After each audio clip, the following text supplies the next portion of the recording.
저 예수 의지해요. 내가 가는 길에 거센 바람 몰아쳐와도 나의 피난처 예수 의지해요. 나는 영원히 주님 사랑해요. 나는 영원히 주님 사랑해요. 세상 어떤 것도 나의 사랑 끊을 수 없는, 나는 영원히 주님 사랑해요.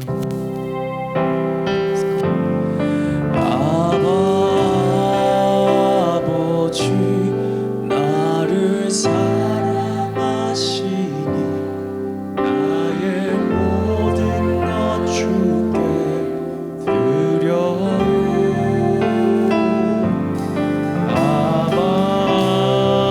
아버지 내가 여기 있으니 주님 영광 위하여 써주세요.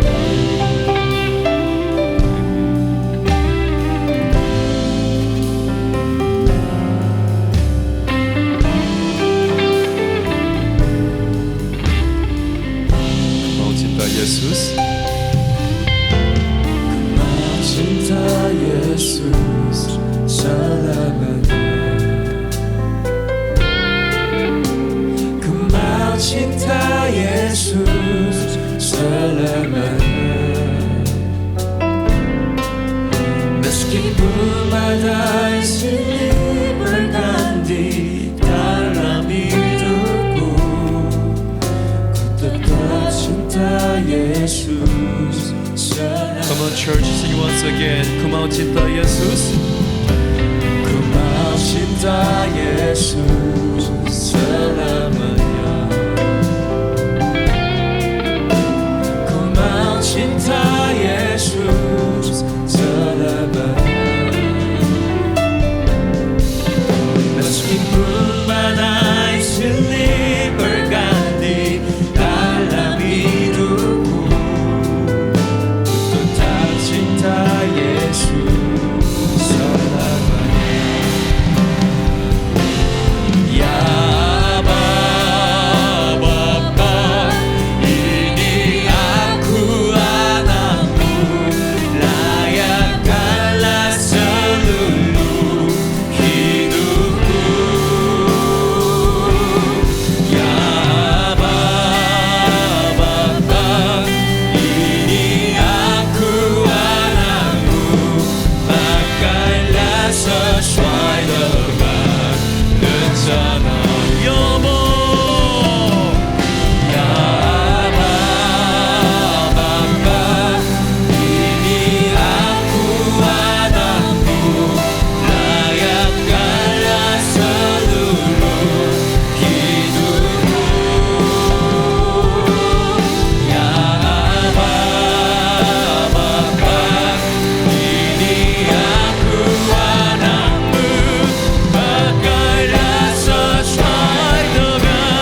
Bapa kami dalam surga, Bapa yang baik, yang kami kenal di dalam nama Tuhan Yesus Kristus.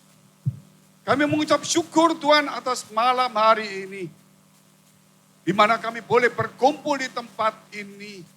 Kiranya Tuhan Kau sucikan setiap hati kami, supaya hati kami dipenuhi oleh firman Allah, supaya menjadi tempat kediaman Roh Tuhan.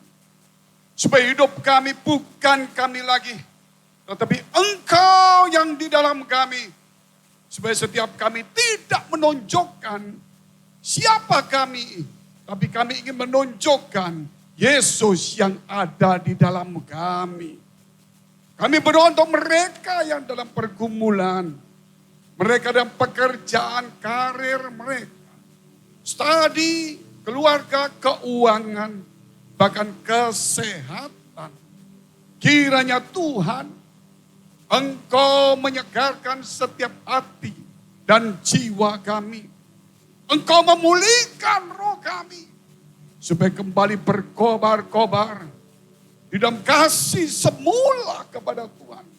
Engkau memulihkan, Engkau menyembuhkan. Bahkan Tuhan, Engkau memberkati menyertai kami semua. Di dalam nama Tuhan Yesus kami siap untuk mendengarkan firman-Mu. Karena firman-Mu menjadikan apa yang tidak ada menjadi ada.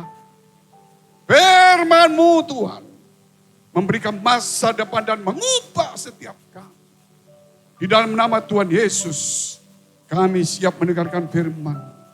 Haleluya. Amin. Silakan duduk. Shalom. Halo Manado. Shalom.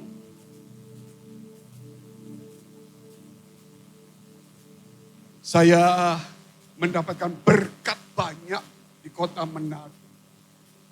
Sejak tahun 90 lebih. Saya keliling seluruh, hampir semua gereja Pantekosta. Yang saya dapat, yaitu saya boleh melihat kejadian-kejadian yang di luar dari pikiran kita semua. Yaitu boleh berjumpa dengan Yesus. Baik di dalam waktu saya berdoa, saya bisa melihat Yesus. Dan mengajar kepada saya. Maupun dalam penglihatan malam saya melihat Yesus sedang berlayar dan sebagainya. Tugas saya bukan membuat saudara, bapak, ibu semua percaya atau tidak percaya. Karena itu tidak bisa dipaksakan. Tugas saya adalah memberitakan dengan benar. Kebenaran itu tidak pernah memaksa. Kebenaran itu tidak pernah memaksa seseorang. Kebenaran itu menginsyafkan, menyadarkan kita, memimpin, mengajar kita, menuntun, menghibur kita, menguatkan kita. Tuhan firman-Nya sendiri tidak memaksa untuk saudara percaya atau tidak. Demikian juga saya akan memberitakan, memberi juga kesaksian bagaimana saya melihat Yesus. Saudara percaya tidak percaya, itu sekali lagi bukan tugas saya. Tugas saya harus bersaksi dengan benar. Kisah ini sudah saya tulis dalam buku saya. Dan hampir tidak saya kotakan selama 19 tahun. Tapi sejak tahun ini, sekitar 60 lebih penglihatan yang saya dapat. Saya harus satu-satu. Mungkin bagi teman-teman gak masuk akal. Berbagilah orang percaya bukan karena melihat. Inilah salah satu yang Tuhan berikan kepada saya. Mungkin saya tidak seperti pendeta lain yang diberkati dengan hal yang lain. Materi, gereja besar dan sebagainya. Saya diberkati dengan perjumpaan saya dengan Tuhan. Mungkin suatu hari itu juga diberikan ke rekan-rekan kami. Suatu malam saya melihat dua kejadian. Tuhan perlihatkan saya, yaitu antara Maluku dengan Australia. itu ada laut. Laut yang dalam sekali. Saya melihat seorang malaikat yang berdiri dengan kaki satu di laut. Dan kemudian laut itu hanya seperti mata kakinya saja. Yang kurang lebih dalamnya 4.000 meter, cuma sejengkal saja. Saat itu dia tunjuk Pulau Ambon. Dan kemudian berkata, Frankie, lihat Pulau Ambon. Saya melihat ke Pulau Ambon. Saya lihat pulau itu diduduki oleh seorang yang hitam dan berpakaian hitam. Duduk memenuhi pulau itu. Dan Tuhan katakan, Maluku itu waktu belum perang. Dikuasai oleh setan. Dan setan iblis bangkit di seluruh Indonesia. Dan Tuhan katakan perangi dan usir. Itu tugas bukan ringan. Mungkin rekan-rekan Manado tahu. Waktu perang di Maluku. Kami berulang-ulang ke sana melalui Manado. Itu tugas yang berat sekali. Tapi saat itu, setelah saya melihat begitu. Kemudian penglihatan itu di agak sebelah kanan. Saya melihat di lautan itu. Ada sebuah perahu. Di lautan ada perahu. Gak masuk akal. Perahu. Kurang lebih cuman ya 7-8 meter. Lebarnya mungkin 1,5 meter. Di tengah-tengah perahu itu. Saya melihat ada seorang berdiri. Dengan pakaian putih rambut. Yang berkibar-kibar. Berarti dia melawan angin. Menuju ke arah timur. Yaitu menuju ke arah Maluku dan Papua. Kemudian saya lihat siapa dari jauh kecil. Disumlah mata saya. Melihat seorang laki-laki. Tapi saya tidak tahu wajahnya. Rambutnya berkibar-kibar. Bajunya berkibar-kibar terurai. Angin yang kencang sekali. Saya lihat siapa. Ternyata dia menoleh ke saya. Dan saya terkejut. Ternyata Tuhan Yesus. Saya berkata, Yesus. Dia menoleh saya dan dia tersenyum. Terus dia menatap ke depan. Saya berkata, Yesus mau kemana? Dia noleh sebentar dan kemudian dia melihat ke depan. Aku mau pergi melayani. Saya berkata, saya mau ikut. Saya mau ikut. Saya berkata kencang sekali. Dia tidak noleh. Ada suara, tetap dia menghadap ke depan. Saya di belakang, jauh. Suara berkata, engkau mau ikut aku. Engkau harus sangkal diri pikul salib. Mampukah kamu ikut aku? Melewati badai, masalah. Engkau akan dianiaya, dikucilkan. Engkau akan ditentang oleh saudara-saudaramu. Saya berkata, aku mau. Kuat gak kamu menghadapi badai seperti ini? Angin yang kencang. Saya diam, saudara. Ternyata saya melihat angin yang kencang di tengah-tengah badai. Kamu akan seorang diri. Mungkin orang tidak akan pernah bisa membaringin atau menemani kamu. Seperti aku. Saya tanya, kemana Tuhan? Aku melayani. Karena hamba-hambaku sudah memikirkan dirinya sendiri. Hanya mengatas namaku. Ribut. Masalah. Sudah kehilangan tujuannya. Panggilan yang mulia. Kamu mampu tidak ikut aku? Dengan taufan badai seperti ini, angin kencang. Perahu kecil sendirian. Tapi saya heran. Angin kencang, ombak itu besar. Tapi perahu ini tidak goyang. Jalan lurus. Padahal ombak itu besar. Aku kata, Bengki, walaupun ombak besar, badai akan menyerang kamu, itu tidak akan mengguncang kamu. Asal kau mengikuti. Saudara yang dikasihi Tuhan. Saya katakan apa yang saya lihat dan saya dengar itu benar. Saya sudah tulis di dalam buku saya.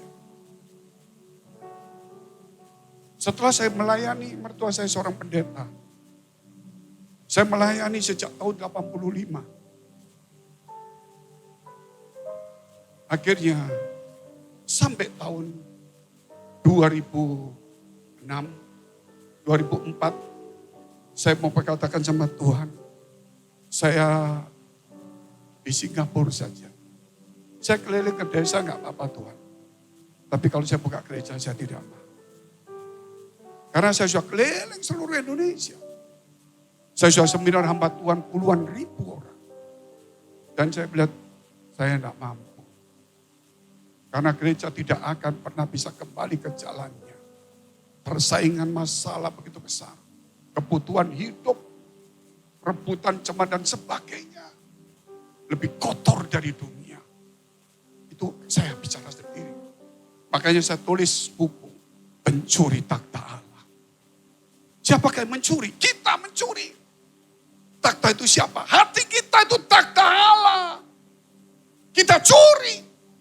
Kita isi dengan ego kita. Amarah, iri hati, kepentingan kita. Kita isi dengan kejahatan, ketidakadilan, dan pertengkaran dan sebagainya. Sebenarnya saya tidak mau Tuhan.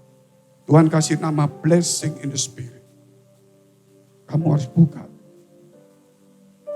Tahun 2006 saya buka. Bukan karena saya ingin jadi pendeta. Karena tugas lebih berat lagi.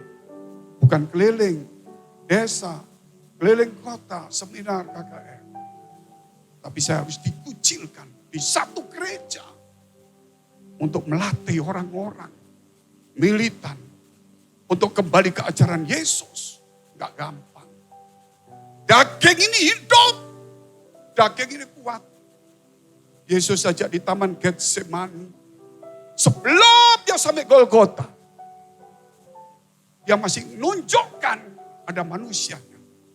Kalau boleh cawan ini lalu daripadaku. Yesus sendiri. Sebelum Golgota. Apakah kita lebih dari Yesus? Tidak ada. Jangan melebihkan diri kita. Tidak ada yang munafik. Kita tidak lebih dari dia. Kalau dia berkata, kalau boleh cawan ini lalu daripadaku. Tetapi itu bukan kehendakku yang jadi. Dia masih punya kehendak. Di tengah-tengah sebelum dia mengakhirinya di Golgota. Tapi dia taruh kehendak. Sebab itu dia katakan, kalau mau ikut aku, sangkal dirimu dan pikul salib. Tidak gampang Bapak Ibu.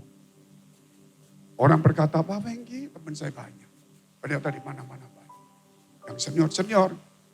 Karena kami kan sudah lama. Kalau sangkal diri itu melarat, miskin. Saya berkata, teman-teman saya.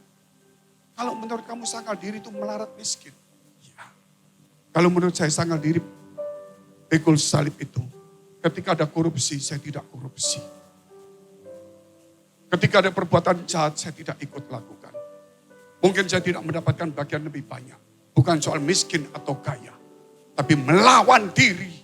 Supaya tidak dikuasai oleh dosa. Firman Tuhan mengatakan. Ketika manusia jatuh di dalam dosa. Maka Tuhan berkata. Kuasailah dosa. Berkuasalah atas dosa. Tapi sekarang kita bukan berkuasa atas dosa. Kita dikuasai dosa. Di gereja, di mimbar, di pelayanan saudara lihat di kota Manado. mayoritas Kristen. Kalau khotbah hanya lembek-lembek, kapan teman-teman bertobat? Ini provinsi Kristen. Tapi kejahatan cukup tinggi. Saudara yang dikasihi Tuhan, itulah panggilan saya. Oleh karena itu, saya buka gereja. Panggilan kita mungkin berbeda. Sebentar lagi dunia ini akan berakhir. Tuhan Yesus katakan akan ada pengangkatan. Kita harus lebih bersuara, lebih kencang. Terutama untuk daerah-daerah Kristen ini. Ada 4 provinsi lebih orang Kristen semua. Apakah mereka menjadi contoh? Disitulah saya keliling untuk membangkitkan mereka semua. Bukan membuat percaya kepada Yesus. Karena mereka sudah lahir, sudah percaya Yesus. Sudah ke gereja. Tapi hatinya tidak ada Yesus. Hatinya cuma ada dunia. Itu tugas Bapak, Ibu, dan saya semua seperti tempat ini. Ayo kita lihat dulu firman Allah. Lukas 24 ayat 1 sampai dengan ayat yang ke-6. Tetapi pagi-pagi benar, pada hari pertama minggu itu, mereka pergi ke kubur, membawa rempah-rempah yang telah disediakan mereka. Mereka mendapati batu sudah terguling dari kubur itu. Dan setelah masuk, mereka tidak menemukan mayat Tuhan Yesus. Sementara mereka berdiri termangu-mangu karena hal itu. Tiba-tiba ada 2 orang berdiri dekat mereka memakai pakaian yang berkilo-kiloan. Itu malaikat Tuhan. Mereka sangat ketakutan dan menundukkan kepala. Tetapi kedua orang itu berkata kepada mereka, mengapa kamu mencari dia yang hidup di antara orang mati? 6. Dia tidak ada di sini. Dia tidak ada di kuburan. Yesus telah bangkit. Dia telah bangkit, ingatlah apa yang dikatakannya kepada kamu ketika ia masih di Galilea. Saudara yang dikasihi Tuhan, mereka membawa rempah-rempah pada minggu pertama ketika saat itu adalah hari ketiga setelah Yesus disalibkan. Pagi-pagi, mungkin kita doa pagi, bawa rempah-rempah pelayanan. Pergi ke kubur Yesus. Tetapi Yesus tidak ada di situ. Yesus pernah terbaring di sana. Tapi waktu dia mati. Tetapi ketika dia lihat gak ada Yesus. Kubur sudah kosong. Mengapa engkau mencari? Dia yang hidup di antara orang mati. Ia sudah pergi. Luar biasa. Saudara yang kasih Tuhan, itulah gereja kita hari ini. Semua gereja. Bukan saya punya, bukan saudara punya. Kita semua. Gereja sudah menjadi kuburan. Pelayanan, rempah-rempah, pagi, doa, ibadah, puasa. Tapi semua ada di kuburan. Kenapa seperti itu? Kita pelayanan, merasa beban, capek, berat, berkorban sulit. Terpaksa rutinitas. Ketika jabatan digeser, kita keluar gereja. Karena itulah, saudara, dikatakan kuburan. Dia sudah bangkit. Dia telah pergi. Maka mereka pergilah. Hari ini, gereja kita jangan jadi kuburan. Aktivitas tapi tidak ada Tuhan. Kenapa tidak ada Tuhan? Saya melayani 30 tahun. Saya lebih dari 30 tahun. Saya jual harta saya semua. Saya semuanya. Sampai hari ini. Tetapi saya katakan, mungkin saudara lebih baik dari saya. Puasa, setiap hari, doa. Mungkin yang lain-lain lebih hebat. Tidak berbuat dosa. Hatinya murni. Tapi ingat, satu saja yang saya mau tanya kepada saudara. Apakah kasih mula-mula itu masih ada? Ternyata hilang. Masihkah kita bangga? Saya tidak berbuat dosa. Saya pelayanan di gereja 30 tahun. Saya puasa, saya berdoa. kasih mula-mula sudah hilang. Itu bagi orang Kristen yang hebat, yang sudah lama seperti saya. Kasih mula-mula itu sudah hilang. Itulah kuburan. Kalau kasih mula-mula hilang, kata Tuhan, bertobatlah. Karena kita sudah jatuh terlalu dalam. Bukan berzina, bukan mabuk, bukan judi. Tetapi sudah tidak ada lagi hati untuk mengasihi Tuhan. Kita mengasihi dunia. Saudara dikasihi Tuhan, orang yang pergi ke kuburan itu, murid-murid, sedih hatinya. Tidak ada tujuan. Mereka hanya cuma pergi saja. Tidak ada harapan. Karena mereka tahu Yesus mati. Beban begitu banyak. Bawa rempah-rempah. Apakah kita di gereja juga sama? Tidak ada harapan. Terbeban. Sedih, gak ada sukacita. Kalau dapat berkat, sukacita. Kalau menjadi berkat, tidak bisa sukacita. Berbahagialah kamu yang membawa damai. Seorang bertanya kepada saya barusan. Pak Fengki, barusan saja saya jawab di tengah-tengah.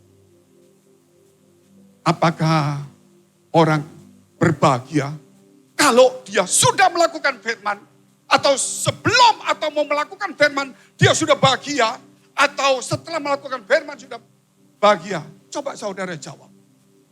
1 jam kalau nggak saya jawab.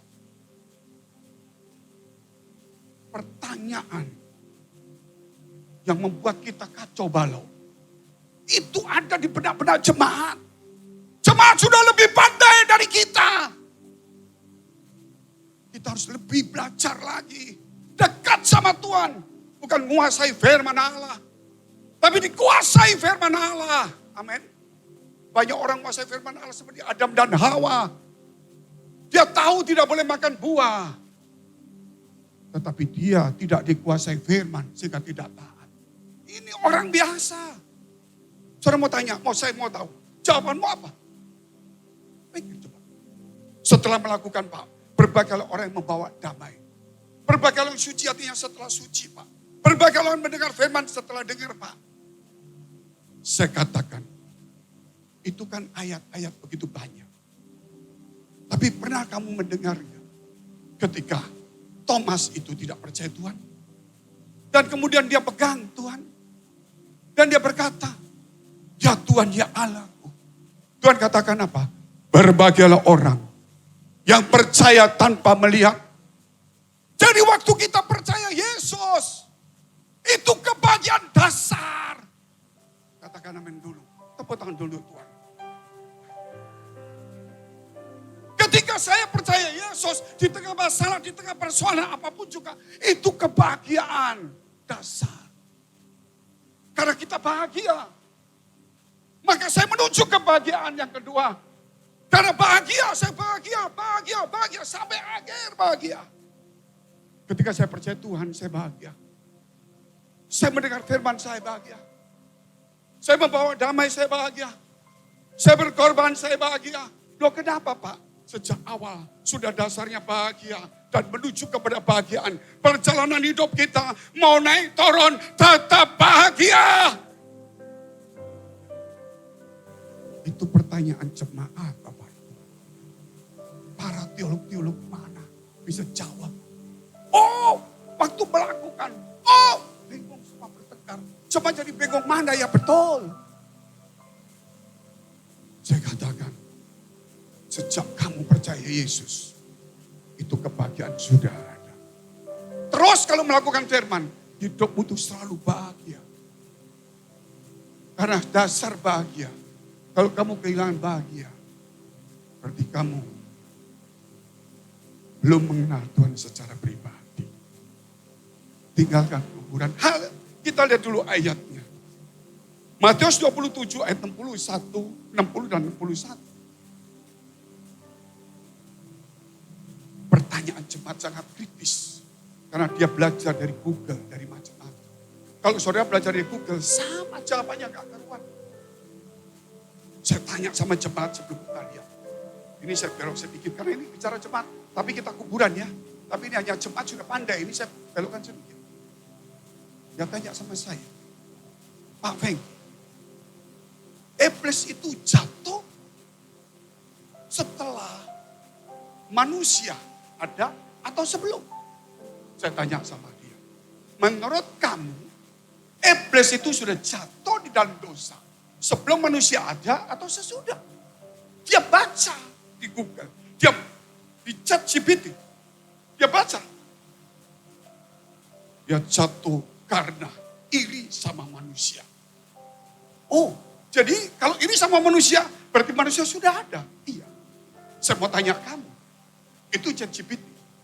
Kalau menurut kamu, iblis itu sudah jatuh dulu sebelum manusia atau waktu ada manusia? Sebelum manusia. Kalau sebelum manusia bagaimana dia iri? Iya ya Pak, kamu sendiri bingung. Kembalilah kepada firman Allah. ChatGPT, banyak pendeta sekarang malas khotbah cari firman Allah. Cuma cari ChatGPT saja. Ulang-ulang khotbahnya sama. Yang itu terus. Ya kurang dekat sama Tuhan, termasuk jemaat. Bosan mendengar firman Allah, kebenaran. Kita lihat dulu mas, ini. Lalu, membaringkan Yesus di dalam kuburnya yang baru. Ini waktu Yesus mati. Yang digalinya di dalam bukit batu. Dan sesudah menggulingkan sebuah batu besar ke pintu kubur itu supaya ditutup. Pergilah ia. Ini Yusuf Arimatea yang kaya. Tetapi Maria Magdalena dan Maria yang lain tinggal di situ. Duduk di depan kubur itu. Jadi dia menanti, menunggu, melayani Yesus yang mati. Di gereja kita ke kuburan. Dan lebih hebat lagi. Kuburan itu kita bangun yang megah. Kita tidak pernah meninggalkan kuburan itu. Tapi kita membangun kuburan. Membangun gereja yang megah. Gak salah, saya juga bisa bangun. Apakah saudara membangun gedungnya lebih utama atau manusianya lebih utama? Semua orang manusia omong kosong yang dibangun gedung utama. Supaya narik jemaat semua. Saya tanya sama Pak Pendeta yang baik-baik. Kalau menurut kamu rumah mewah atau anak sekolah dulu? Anak sekolah dulu. Jadi rumah gak perlu mewah. Iya gak ada duit. Harusnya gereja membangun manusianya lebih dulu. Baru manusianya kalau jadi, barulah kita bangun gereja yang besar. Bukan kita bangun terus nari orang lain. Itu sudah terjadi. Hal yang kedua, berjuang dan pasti menang. 1 Korintus 15 ayat 57 dan 58. Tetapi syukur kepada Allah yang telah memberikan kepada kita kekalahan, kesediaan. Apa? Syukur kepada Allah yang telah memberikan, telah itu sudah past tense. Telah memberikan apa? Kemenangan. Engkau itu punya identitas pemenang. Amin. Identitas. Oh identitas. Kalau saya percaya Yesus jadi anak-anak Allah, itu identitas saya. Tapi selain anak-anak Allah, ojo kepak. Sekali selamat tetap selamat, kami percaya Yesus. Pokoknya di gereja berbuat dosa oke. Itu kan Kristen yang lama. Kristen yang ada di kuburan. Ini kedatangan Tuhan bukan Kristen kuburan. Tinggalkan kuburan. Itu yang penting. Iya kan saya sudah anak-anak Allah. Ah, betul, itu kan sejak Yesus mati itu kamu jadi anak Allah karena percaya. Setelah kamu jadi anak Allah, mana pemenangnya itu? Mental pemenang. Amin. Mentalnya kita. Mental pecundang. Kita harus mental pemenang. Engkau dan saya adalah pemenang. Tunjuk kiri kanan. Kita punya identitas pemenang. Kita punya identitas pemenang. Bukan karena kita yang mampu, karena dia memberikan titel kita. Kalau saya dikasih titel sarjana ekonomi, karena saya sekolah. Tapi ketika saya membaca firman Allah setelah percaya, maka Tuhan kasih titel bukan anak Allah lagi. Pemenang. Waktu kau baca firman Allah. Amin. Itu gak bisa hilang dari hidup saya dan hidupmu. Nama pemenang itu mesti berjuang Bapak Ibu. Berjuang itu mungkin orang gak kuat. Mungkin kita dipukul orang kena ombak taufan. Kita maju kena lagi. Kita maju diludahin orang. Kita maju lagi rugi lagi. Maju lagi rugi lagi. Maju terus. Maju terus. Rugi terus susah. Akhirnya tetap kita menang. Itu mental. Makanya orang Kristen saudara lihat. Di kota Manado aja. Banyak pejabat. Saya pikir ini Manado. Kalau ketemu pejabat pasti aman lah. Oh tambah lebih parah. Semua saya waktu ke Manado. Halo saya di NTT di mana-mana. Shalom. Pak Bupati semua kenal semua. Ya begitu saya urus. Lebih rumit ya. Semua apa yang saya lakukan. Money. Makanya gereja khotbah money. Siapa yang mendidik Bapak Ibu semua? Uang. Engkau jadi pejabat, kau jadi apa, kenapa bicara uang? Pak Pendeta yang khotbah juga uang Bapak. Itu kita yang ngajar. Makanya berbahaya kita ini. Tetapi syukur kepada Allah yang telah memberikan kepada kita kemenangan oleh Yesus Kristus. Tuhan kita. Menang itu berarti berjuang. Sanggupkah kamu Fengki? Ikut aku. Kamu akan kena angin, kena badai. Kamu akan sendiri ditinggal orang dikucil. Kamu akan sendirian. Kamu menghadapi beban yang berat. Engkau mesti melawan arus. Tapi lihat, kapal ini walaupun kena badai, dia tidak terguncang. Walaupun kamu kena badai, kamu tidak akan jatuh. Karena Allah menopang kita. Jadi jangan takut, orang Kristen pasti juga kena masalah. Jangan takut dengan masalah. Kita lihat terus ayat 58. 58. Karena itu saudara-saudaraku yang kekasih. Berdirilah teguh, kokoh. Steadfastness. Kokoh di dalam kasih Allah. Tough. Strong and tough. Best itu singkatan juga. Blessing the Spirit. Tapi singkatan juga. Yaitu be best, be wise, be strong, be tough. Jadi bukan cuma baik, bukan cuma bijaksana. Strong, itu rohnya. Tough, itu artinya kena gempuran. Gak ada gereja yang baik, mau suci pun gak ada gempuran, gak ada. Berdosa sama gak berdosa kena gempuran sama. Bedanya yang satu digempur jatuh, yang satu digempur semakin maju.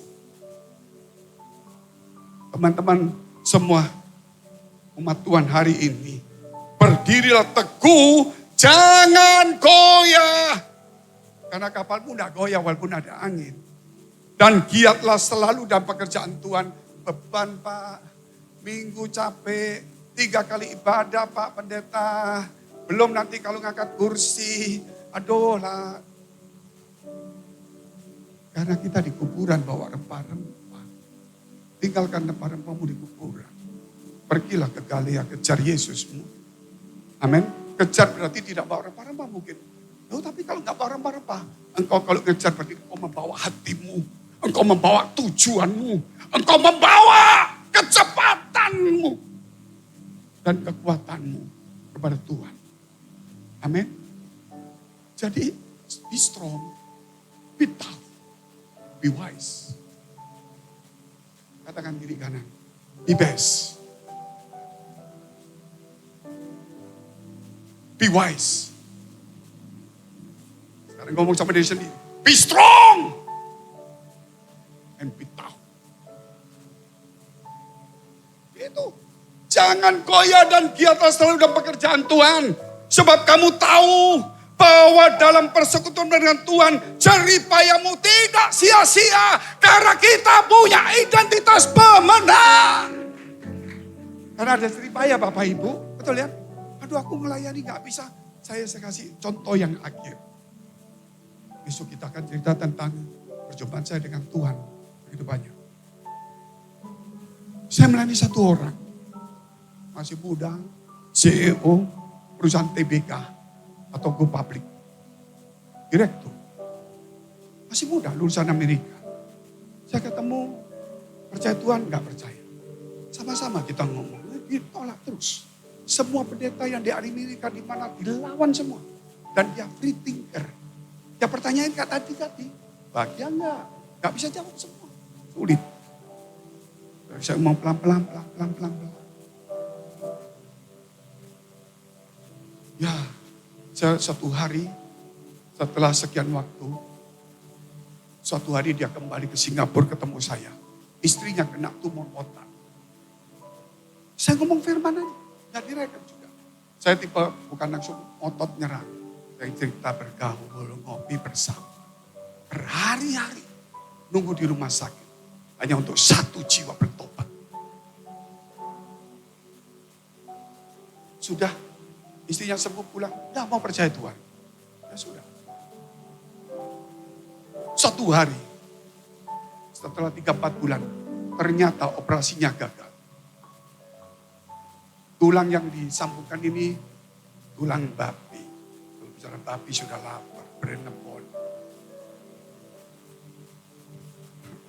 Itu saudara. Dipasang memang tulang yang cocok tulang babi. Di operasi kedua. Aduh dia bilang tidak bisa. Saya ngomong Yesus ditolak lagi. Hebat ya orang ini. Ya sudah. Setelah selesai, udah.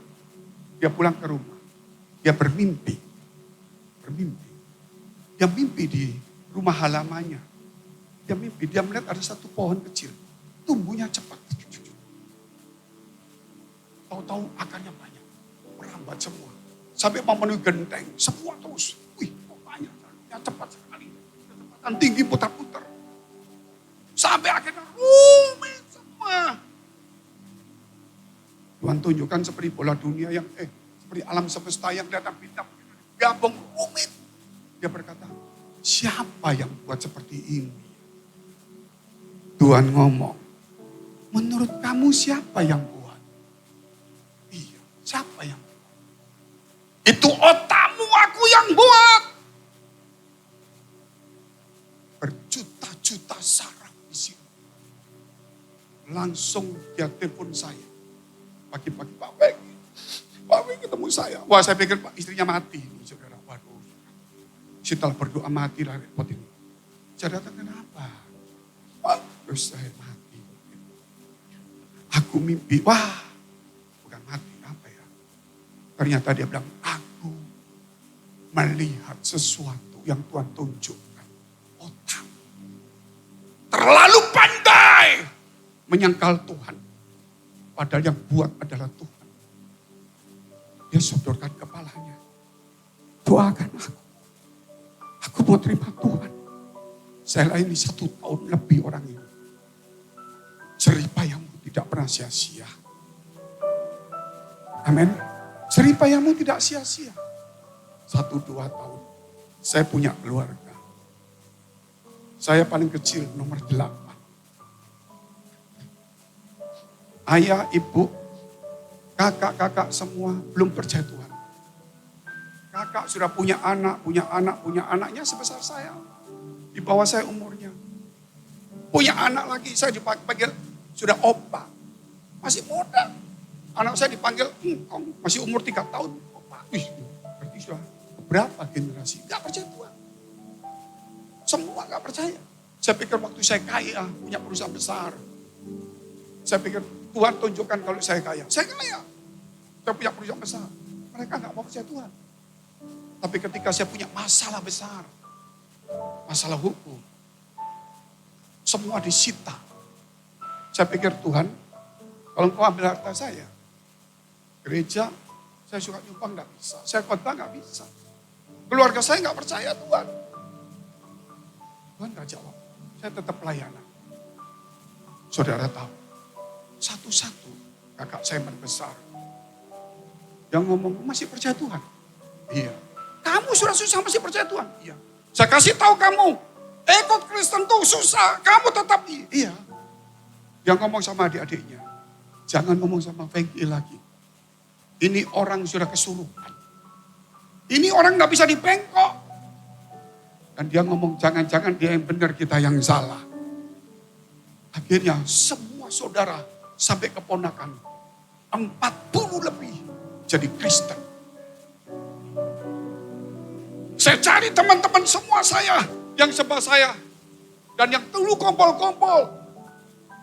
4 tahun saya dalam kesulitan hidup. Saya tulis dalam buku Masalah dan Berkat. Gak punya uang. Saya datangin dulu saya punya uang, gak punya waktu. Sekarang saya gak punya uang, tapi punya waktu. Saya datangi teman-teman saya.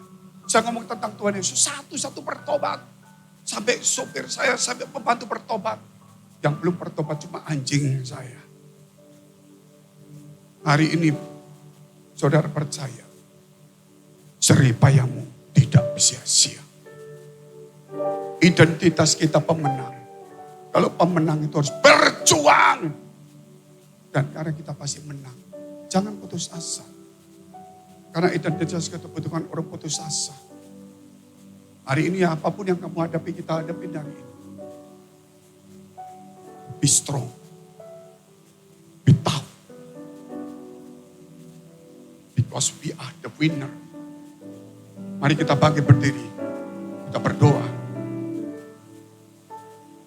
Kau memberkati kami semua di tempat ini. Kau menyucikan kami semuanya. Kuduskan setiap kami. Supaya setiap kami sadar. Kuburan. Tidak ada harapan. Banyak beban. Tertekan. Jenuh. Hidupnya tetap pelayanan. Tetap meninggalkan dosa. Doa puasa. Tapi kasih semula sudah hilang. Harus pergi kepada Yesus. Kami pemenang. Bukan karena kami. Karena Kau yang berkata bahwa kami pemenang. Orang yang di tempat ini, provinsi ini. Orang semua Kristen yang di dunia. Sadarkan bahwa kami adalah pemenang. Identitas tidak bisa dilepas. Kau memberkati kami semua. Menyucikan kami semua. Menguduskan kami semuanya. Tuhan, biar setiap kami boleh tenang sejenak. Kami mau berhenti 5 menit. Kami mau akan merenungkan firman Allah. Tuhan, biar mereka tetap duduk. Dan saya tetap di sini 5 menit. Untuk merenungkan kembali firman Allah. Di dalam nama Tuhan Yesus. Haleluya. Amin. Silakan duduk. Saya butuh 5 menit saja. Sambil merenungkan, siapakah kita ini?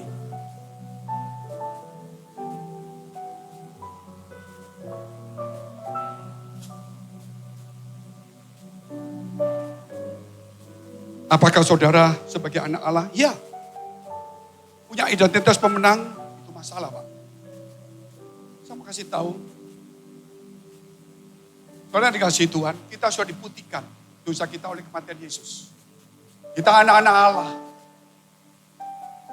Terus kita datang di gereja, kita doa puasa.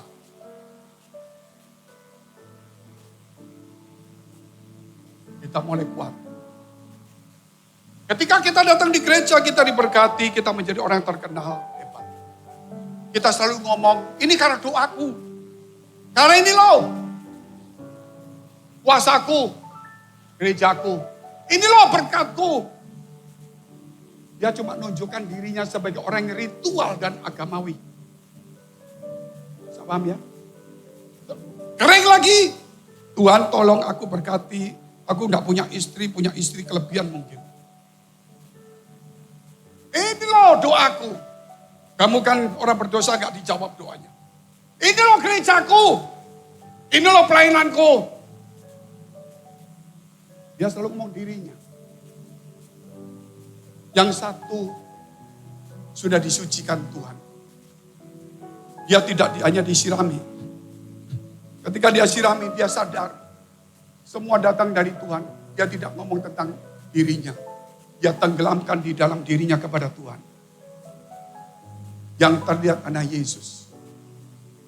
Yang tadi cuma ritual. Yang ini hidup bersama Tuhan. Ini di kuburan.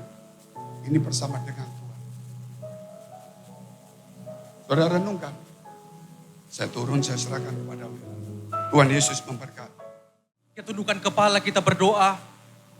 Kami mengucap syukur Tuhan atas kebaikan-Mu bagi setiap kami. Hadirat-Mu memenuhi kami di tempat ini. Bahkan Engkau sertai kami pada malam pertama Revival Night. Malam hari ini Tuhan, kami sudah dibangkitkan dengan semangat yang baru di dalam kami Tuhan. Di mana setiap kami mau menyalakan kembali api kasih mula-mula kepadamu ya Tuhan. Biarlah malam ini kami pulang dengan membawa perubahan yang besar dalam hidup kami. Biar semakin hari hidup kami menjadi serupa dengan Engkau. Terima kasih Tuhan. Kami memiliki identitas kami sebagai pemenang. Bahkan lebih dari pemenang.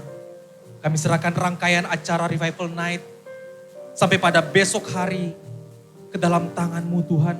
Engkau yang campur tangan. Engkau yang sertai Tuhan. Umat-Mu akan berpisah dari tempat ini. Tuhan lindungi dalam perjalanan pulang ke rumah masing-masing.